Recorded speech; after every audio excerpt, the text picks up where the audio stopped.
The first time I knew it wasn't stress was the way she laughed. Not the polite little smile Lauren gave the cashier. Not the quiet chuckle she used when my dad told the same story for the 10th time. This was the full laugh. The loose, unguarded one. The one that used to belong to our kitchen at midnight when we were still 6 years younger and still looked at each other like we were on the same team. I was standing just inside the restaurant, coat still on, hands still cold from the parking lot, watching my wife lean into a booth like she had all the time in the world. She told me she was having dinner alone. "I need to clear my head," she'd said. "Just me. Quiet food. No talking. Quiet food." In the corner booth, Lauren wasn't eating quiet food. She was angled toward a man I'd never seen. Her shoulder almost touching his. Her fingers brushed his forearm like it was an accident they both enjoyed. He was grinning at her like he'd earned it. And she was giving him that laugh. I walked forward like I was headed to the host stand. Calm, straight, no rushing, no stomping. I didn't want the room to feel me coming. I wanted them to feel me arriving. Lauren spotted me when I was maybe 6 steps away. Her laugh cut off so fast it was like someone yanked the power cord. Her face drained. Not confusion, not surprise, panic. The expression of someone caught crossing a line they already knew existed. The guy beside her jerked in his seat, eyes darting toward the aisle like he was mapping an escape route. I stopped at the edge of the booth, looked down at him first, not her. "Sit," I told him. "Don't do the sprint thing. Not right now." He froze halfway between standing and pretending he wasn't standing. Lauren's voice snapped up sharp. "Nathan, what are you doing?" I kept my eyes on him. "Who are you?" He swallowed. "Man," Lauren cut in fast. "This is insane. You're making a scene." I let out a small breath through my nose. A scene would be me yelling across the room. I walked over and asked a question. The man's hand slid toward the edge of the table. He was already gathering his keys like a teenager in trouble. Lauren leaned forward like she was trying to block me from him. "He's just a friend." "Okay, this is humiliating." I tilted my head. "For who?" She blinked, then tried the old move, the social shame move. The one that says if she's embarrassed, I'm automatically wrong. "People are looking." She hissed. I glanced around. A couple heads turned. Most didn't care. Restaurants are full of strangers pretending other strangers don't exist. I looked back to the man. "Name?" He cleared his throat. "Colin." "Colin what?"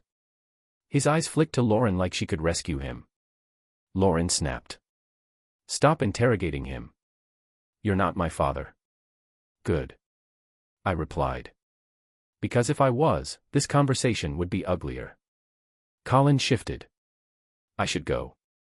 I stepped back half an inch, giving him room, not permission. "You can. I'm not holding you hostage. I'd just like to know who's sitting in my wife's solo dinner booth." Lauren's jaw tightened. "You don't own me." I looked at her finally. "Never said I did."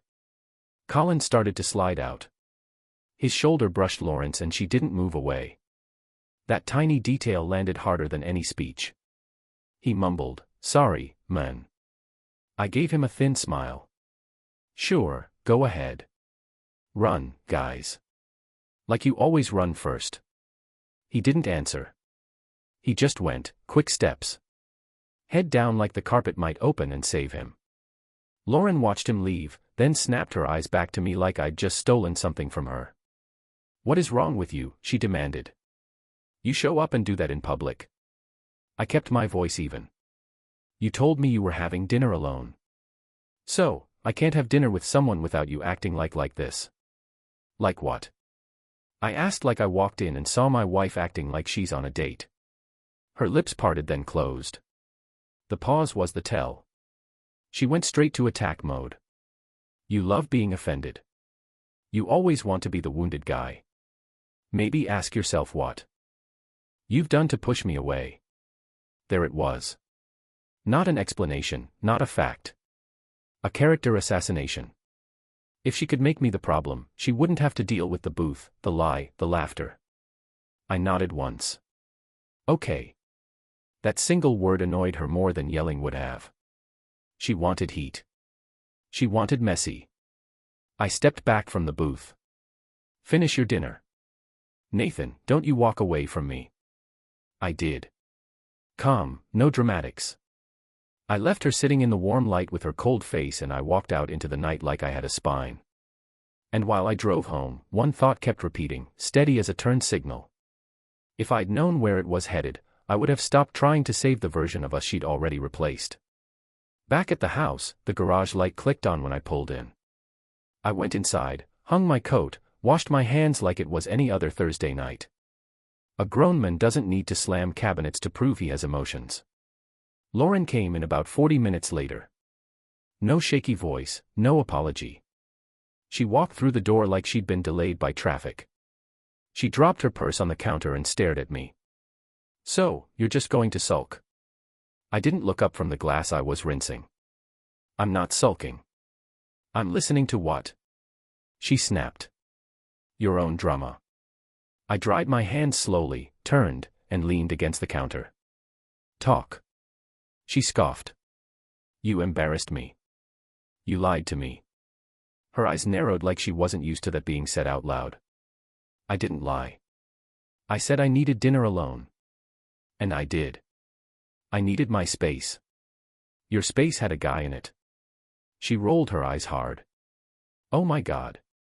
Colin is a friend from college. He moved back here. We ran into each other. I held her gaze. You didn't run into him. You were in a corner booth with your body pointed at him like you were trying to climb into his lap. Nathan, she warned like my tone was the problem. I kept it level. You're not answering the only thing that matters. You told me alone. You weren't. She leaned on the counter. Opposite me, posture sharp, because I knew you'd do this. Do what? Make it a trial. She shot back. Interrogate. Accuse. Act like I'm doing something wrong for having a conversation. I stared at her for a beat. You're really good at making the part where you lied disappear. Her mouth twisted. I don't owe you a report of every person I talk to. Agreed. I replied, but you do owe the truth when you sell me a story. Lauren's voice hardened. He's part of my life before you. And now he's back. I'm not cutting people off because you're insecure. There it was again. The trick. Label my boundary as insecurity so she can keep doing what she wants. She crossed her arms. I'm going to see him again. Probably Saturdays, maybe Sundays, too. It matters to me. I blinked slowly. So, you're booking our weekends for a guy I've never met. He's a friend, she insisted. And I need something that's mine. I tilted my head.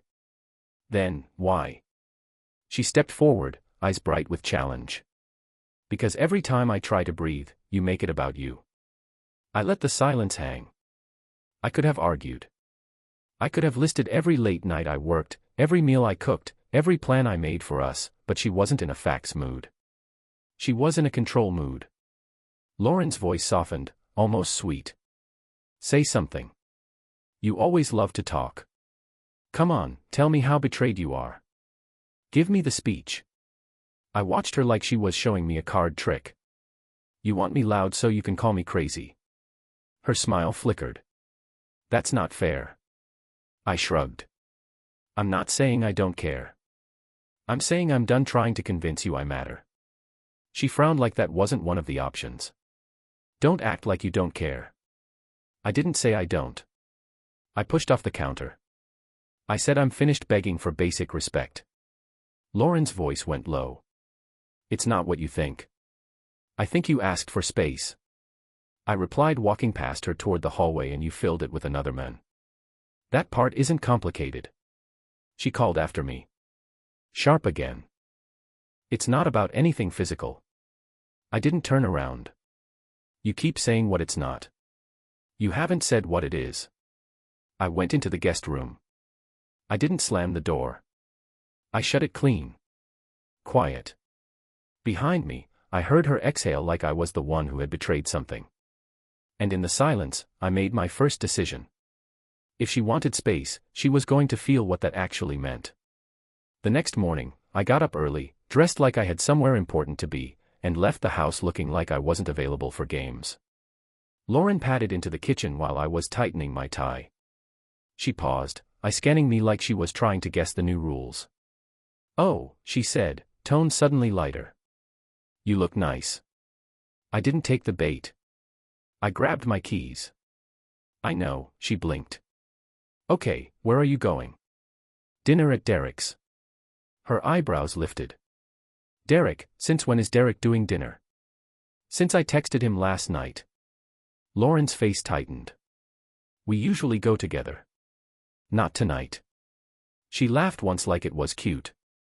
"Nathan, don't be petty." I put my hand on the doorknob. "This isn't petty. It's organized." Her voice rose. "So, I'm not invited now." "You're not." She stared at me like I'd slapped her with paperwork. "What is wrong with you?" I met her eyes. "You said we needed space. I stopped chasing you around the house like a volunteer." Lauren stepped closer. Anger trying to look like principle. "You can't do this because of one dinner." "It wasn't one dinner," I replied. "It was the lie, the booth. The way you looked at me like I was the intruder." She scoffed. "You're punishing me." I smiled small and controlled. "No, I'm adjusting. There's a difference." She crossed her arms. "You're making a crisis." "No, I said you're trying to build a new life inside our life. I'm just not going to sponsor it." Her eyes flashed. "You're so dramatic." I opened the door. "And you're so predictable." I walked out while she stood there, mouth slightly open like she couldn't believe I didn't stay to argue. At Derek's place. That night, the air was normal. Sports on low, grill going, his wife out with friends. Dear Rick is the kind of guy who builds things with his hands and doesn't waste words. We've been friends since before Lauren was a name in my phone. He took one look at me and nodded toward the back patio. "You look like you didn't come for burgers." "I didn't," I admitted. We sat outside. He handed me a water without asking. That's what good friends do. They don't offer a lecture first. I pulled my phone out and slid it across the table. "I took this." Dear Rick leaned in. The photo wasn't artistic. It didn't need to be. Lauren corner booth. Her body angled toward Colin, her hand mid-touch. Derek's jaw shifted. "That's not just catching up." "Exactly," I replied. "I don't need feelings. I need facts." Dear Rick nodded once. "Who's he?" "Colin." That's all I got. He set the phone down carefully. "All right. Let's find out who Colin is." Derek grabbed his laptop like it was a tool. We dug through what we could. Lauren's accounts were tight, private, curated, like she'd been planning for people to not see what she didn't want seen. Dear Rick muttered, "Of course." We pivoted, looked at mutual friends, old tags, college connections. Then Dear Rick whistled low. "Got something." He turned the screen toward me. A friend of Lauren's public page. Wedding photos from years back. Lauren in white. Me in a suit, smiling like a guy who thought he was winning. In the background of one photo near the bar was Colin. Same jawline, same smirk, different haircut, same man. Derek clicked deeper. Colin Mason, he read. Albany originally. My stomach stayed calm, which surprised me. That's what happens when your brain stops hoping and starts documenting. Then Derek's face changed. "Oh, that's cute." He tapped the screen again. A recent post on Colin's page. Newer, clearer. Lauren and Colin. Same corner booth, same warm lighting. Her head tilted toward him, his arm close enough to pretend it wasn't. Caption wasn't long. It didn't have to be something like, "Back on the same streets again." Dear Rick leaned back. "So, not a random run-in?" "No," I said, voice flat. "Not random." Dear Rick studied me. You okay? I let out a quiet breath. I'm clear, he nodded slowly. What do you want to do? I want the truth, I replied. But on my terms, not hers. Derek's eyes narrowed. Meaning I'm not going to argue on a kitchen floor while she rewrites reality. I'm going to make decisions. Derek didn't smile, but his voice had approval in it. Good. Because if she's playing both sides, she's counting on you staying emotional. I stood up, slipping my phone back in my pocket. She's about to learn I don't negotiate my dignity. As I walked to my truck, Derek called after me. Hey. I turned. He pointed a finger at me like he was hammering in a nail. No speeches, no begging, just rules. I nodded. That's the plan. When I got home, the house looked the same. But the marriage didn't, and that difference was going to hit her like cold water. That evening, Lauren staged a whole little movie. I walked in and the smell of dinner hit me first. Real cooking, music playing, candles, even a bottle of wine on the counter like she was hosting a magazine shoot. She smiled too wide. Hey, you're home. I set my keys down. I see. She moved close, touching my arm lightly. I thought we could reset. Reset. I repeated like I was tasting the word. Before I could say anything else, the doorbell rang. Lauren's smile got brighter. Oh, Sophie and Ben are here. Of course they were. Sophie is my sister. Sharp, blunt. She loves me, but she loves the truth more. Ben is her husband. Calm and observant. The kind of guy who speaks once and it lands. Lauren opened the door like she was greeting a camera crew. Come in. Dinner's almost ready. Sophie stepped in, looked between us, and her face did that little shift it does when she smells something off. Well, this is festive. Lauren laughed. We needed it. Sophie glanced at me. Did you? I gave a small shrug. I needed food. That's true. Lauren shot me a warning look that said, play along. We sat at the table. Lauren served like she was auditioning for Best Wife. Compliments, smiles, little jokes. She even brushed my shoulder as she passed behind me, like physical contact was suddenly back on the menu. Sophie watched it all like she was watching someone oversell a used car. Lauren lifted her glass to fresh starts. Ben raised his glass politely. Sophie did too, slower. I tapped mine once, barely. Sure. Lauren jumped into conversation fast, trying to control the room. Nathan's been in this introvert phase lately. You know how he gets. He just disappears into his head. Sophie's eyes narrowed. An introvert phase. He's 42. Lauren, that's not a phase. That's a personality. Lauren laughed again a little too high. You know what I mean. Sophie leaned back. I know what people mean when they start labeling instead of explaining. Lauren's smile tightened. It's not that serious. I set my fork down carefully. It's serious enough that you invited an audience. Lauren snapped. I invited family. That's normal. Sophie's gaze slid to Lauren. Is it normal or is it strategic? Lauren blinked. Excuse me. Ben's voice came in calm. Sophie. Sophie didn't flinch. No, I'm curious because this feels like someone trying to prove a point without saying what the point is. Lauren's face reamed. We're just trying to have a nice dinner. Sophie looked at me again. You okay? I kept my voice steady. I'm fine. I'm just not interested in pretending. Lauren exhaled sharply. There it is. He's been like that. Cold, distant, like I'm the enemy. Sophie's eyes flicked to Lauren's hands. You look like you're juggling something. Lauren's mouth opened, then closed. What are you talking about? Sophie tilted her head. I'm talking about that smile you keep forcing. I didn't rescue Lauren. I didn't pile on either. I just placed one fact on the table like a heavy object. Apparently, she's also juggling brunches, I said, tone dry. The room went quiet. Ben's eyebrows lifted slightly. Sophie's expression sharpened like a blade. Lauren snapped. Nathan. Sophie's voice went low. What does that mean? Lauren laughed again, but it sounded like glass. It means he's being sarcastic because he's mad about a friend. Sophie stared at Lauren. A friend. Lauren nodded fast. Yes, a friend. He ran into someone from college and now he's acting like I committed a crime. Ben set his fork down. Nobody said crime. Lauren's eyes flicked to him, annoyed. You know what I mean. Sophie's voice didn't soften. Lauren, we're not here to play house. If something's wrong, say it.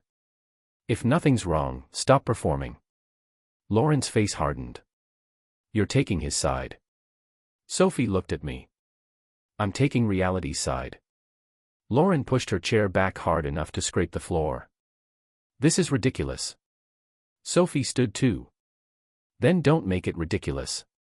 Ben followed, calm. We should go. Lauren's voice spiked. Seriously, you're leaving. Sophie grabbed her coat and leaned close to me at the door. Her voice a whisper just for me. I see it. You don't owe anyone a speech. Just don't let her make you small. I nodded once. I won't. When the door closed behind them, the house felt colder even with the candles still burning. Lauren turned on me like she'd been waiting for the witnesses to leave. You could have protected me, she snapped. I looked at the table, the wine, the candles, the perfect little set she built to trap me in normal before. I replied, one word, a full stop. She stared at me like she'd never heard that tone from me in her life. I stepped away from the table toward the hallway. I'm done playing dinners and smiles. Lauren followed, voice rising. So what? You're giving me ultimatums now. I stopped at the hallway entrance and faced her. Yes. Her eyes flashed. You don't control me. I'm not trying to, I replied. I'm controlling access to me. She scoffed. He's just a friend. You're making a crisis. Out of nothing. I nodded slowly. You hid it. You lied. You dodged my eyes for weeks. You stopped touching me like I was your husband and started touching someone else like he was. She snapped. You don't know what you're talking about. I know what I saw. Lauren stepped closer, chin lifted. You're not going to tell me who I can talk to. I held her gaze. Then you're going to decide what you're married to. Her lips curled. That's emotional blackmail. I shook my head. No, that's a boundary. She tried the old line again. I'm not your property. I never said you were, I replied. But I'm not sharing a marriage with a ghost from your past. Lauren's nostrils flared. So what? You leave if I don't obey you. I kept my tone calm. You can call it whatever helps you sleep. Here's the line. If Colin is in your weekends, I'm not in your life. She stared at me, breathing tight, and instead of choosing, she did what she always did when cornered. She smiled. Soft, fake, controlled. Okay, she said quietly. Maybe I handled it wrong. I'm sorry. That was her first soft turn. The first little C. I'm reasonable move. I watched her. You're sorry for what part? Her smile twitched for not telling you. I nodded. Good. Fix it. Her eyes shifted. I will. Then she reached for my hand like we were suddenly fine. I didn't pull away dramatically. I just didn't give her my hand. She froze, then tried to hide it. You're still punishing me. I looked at her, voice low. I'm still watching. I went back into the guest room and closed the door. Behind it, I heard her breathing change. Not sad, calculating. And I knew the next move was coming. The next weekend, she tried a different tactic. Louder warmth, more contact. Too much too fast. Saturday morning, she walked into the guest room doorway wearing one of my old college shirts like it was some cute throwback. She leaned against the frame like she owned the place. Hey, she said softly. Can we talk like adults? I looked up from tying my shoes. We've been talking. You just don't like what I'm saying. She walked in, sat on the edge of the bed like we were back in year 2. I want to go to brunch just to clear my head. After that, we can do something together. Maybe that beach weekend you mentioned before. I stared at her. You remembered the weekend? She smiled, eyes bright. Of course I did. That was illusion number 2. The extra sweetness, the sudden interest in us. The moment she felt me detach. I stood up, grabbed my jacket. Enjoy brunch. Her eyes narrowed. Are you coming or not? No. Her voice sharpened. You're being stubborn. I walked past her. I'm being consistent. She followed me down the hallway. Nathan, stop acting like I'm some kind of villain. I said, I'm sorry. You said words. I replied, you didn't change the schedule. She paused. What schedule? The one where Colin gets Saturdays. Her face tightened. I told you he's a friend. I opened the front door, then treat him like a friend, not like a secret. She stepped outside onto the porch. Lower voice now trying the intimate angle. You're really going to throw away 6 years because I had lunch with someone? I turned to her calm. No, I'm going to protect the next 20 because you're trying to turn me into background noise. Her eyes flashed, then softened again. I don't want to lose you. I nodded once, then stopped testing how much disrespect I'll tolerate. I got in my truck and drove off. I didn't follow her. I didn't track her. I didn't beg for her location. I did something cleaner. I found out who Colin Mason really belonged to now. Derek had sent me a link the night before. Colin's profile wasn't totally private. There were older photos, a woman, wedding rings, a last name tagged in a comment. Her name was Emily Mason. I drove to the address listed on a public record page. Quiet neighborhood, normal house, nothing dramatic.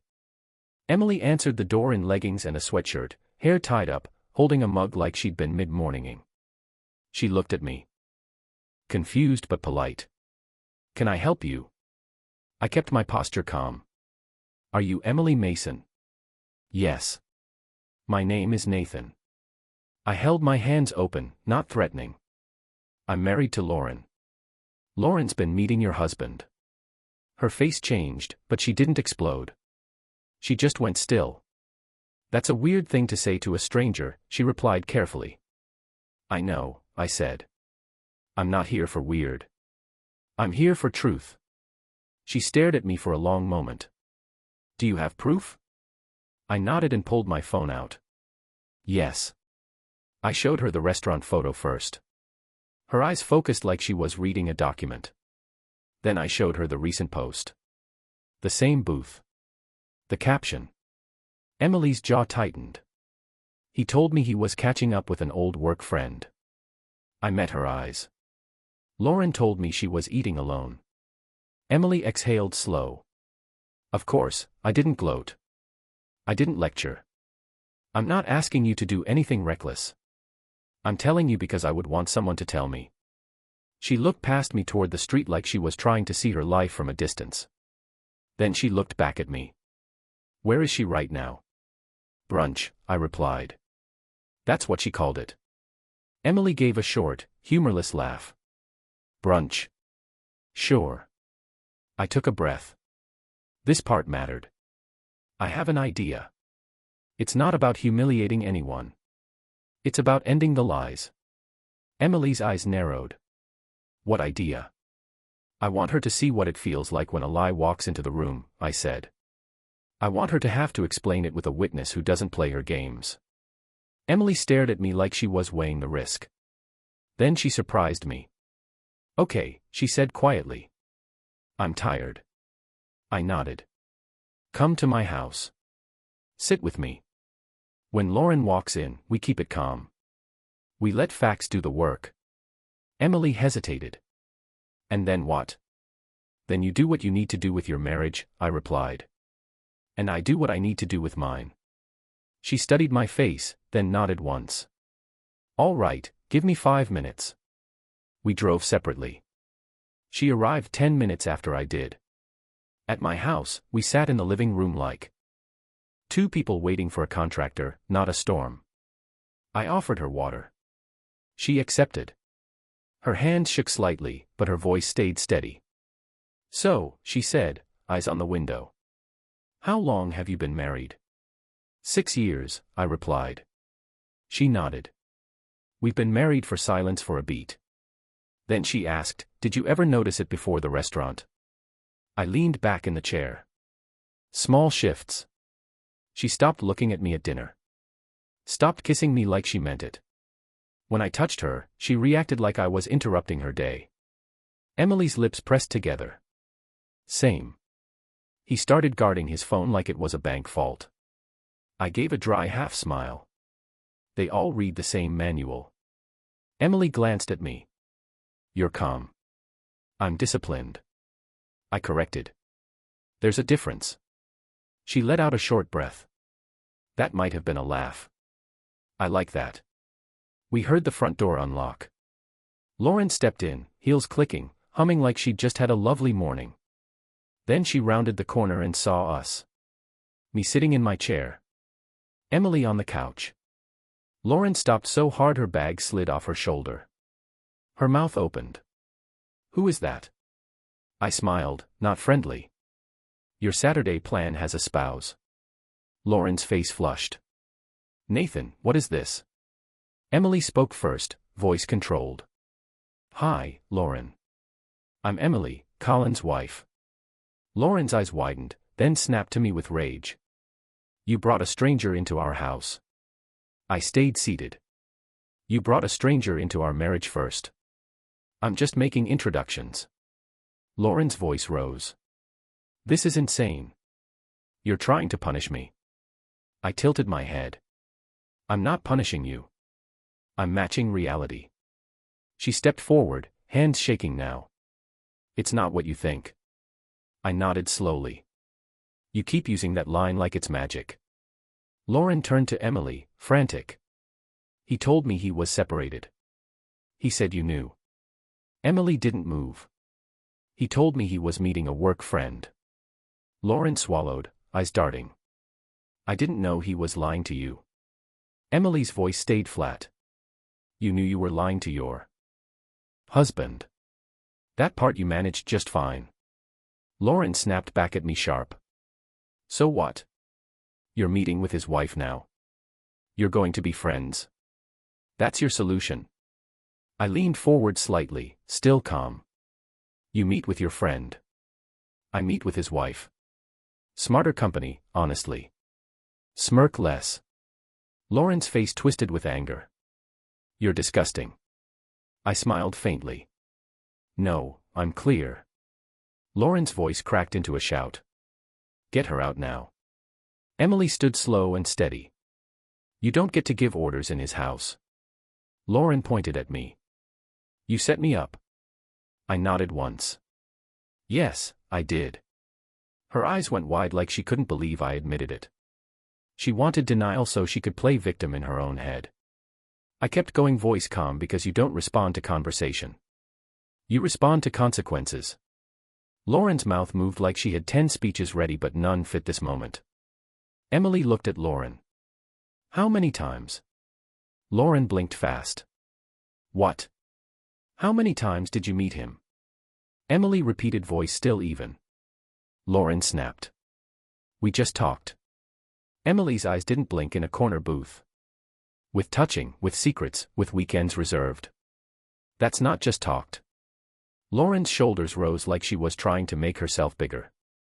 You don't know me. Emily nodded. You're right. I don't, but I know patterns and you're standing in one. Lauren spun toward me, desperate now. Nathan, stop. Please, we can fix this. I stood up finally, slow. You had weeks to fix it. You used them to schedule him. She stepped closer, eyes glossy. You're really doing this. I looked at her, voice low and final. I already did it. Lauren's voice went sharp again. Last attempt at control. Then kick me out. Go ahead. Be the tough guy.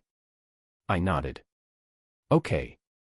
I walked past her to the hallway closet, grabbed the small suitcase I'd packed days ago without drama, and set it by the door. Then I pointed, not angry, just clear. You can take your things and go to wherever you go on Saturdays. Lauren stared at the suitcase like it was a weapon. She shook her head. You can't just yes. I cut in. I can. She opened her mouth to argue again, but Emily spoke softly, almost tired. Lauren, stop. He's not playing. Lauren looked between us, realizing she didn't have a script for this. No yelling match. No apology that buys time. No social cover. Just a door and a suitcase. She grabbed her bag with shaking hands. This is your fault, she spat at me. You always act superior. I smiled slightly. I don't act. I choose. She stormed out, slamming the door hard enough to rattle the frame. The house went quiet. Emily exhaled and rubbed her forehead. Well, I looked at her. I owe you an apology. She raised an eyebrow. For what? For telling her I was meeting you. I replied. I said it to make a point. It wasn't fair to you. Emily studied me. Then a small smile appeared. Don't apologize. Maybe soon that won't be a lie. I blinked once, caught off guard. She grabbed her purse. I have my own storm to handle. I nodded. Respectful. If you need anything practical, call Derek. He'll help.